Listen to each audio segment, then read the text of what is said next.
Sorry. আর এইটা কোথাকার বাবা?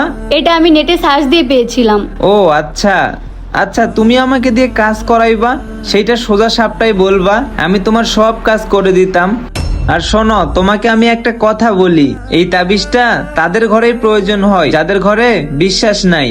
আর এই বিশ্বাসটা আমার ঘরেই নাই। আর তোমার ভিতরে বিশ্বাস যদি থাকতো তাহলে আমার সাথে এই কাজটা করতে পারতা না। শোনো, তোমাকে আমি একটা কথা বলি, কাউকে বশ করে ভালোবাসা পাওয়া যায় না, আর জোর করে ভালোবাসা ধরেও রাখা যায় না।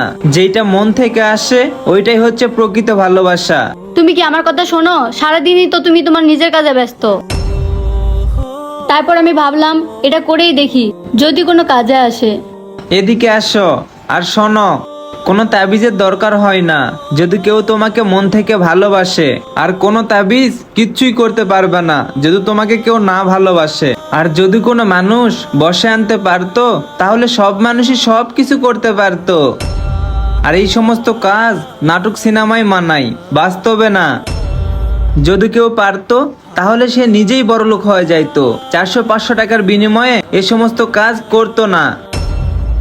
বুঝছো? যাও, খাবার রেডি করো, খুব ক্ষুধা পাইছে। আমরা অন্য কোনো মানুষকে নিজের মতো করে নাচাইতে চাই, কিন্তু এইটা কোনোভাবেই সম্ভব না।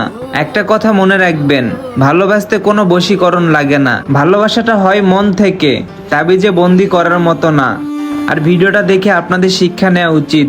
আর ভিডিওটা যদি একটু পরিমাণে ভালো লাগে থাকে তাহলে অবশ্যই লাইক কমেন্ট শেয়ার করে পেজটি ফলো করে পাশে থাকবেন।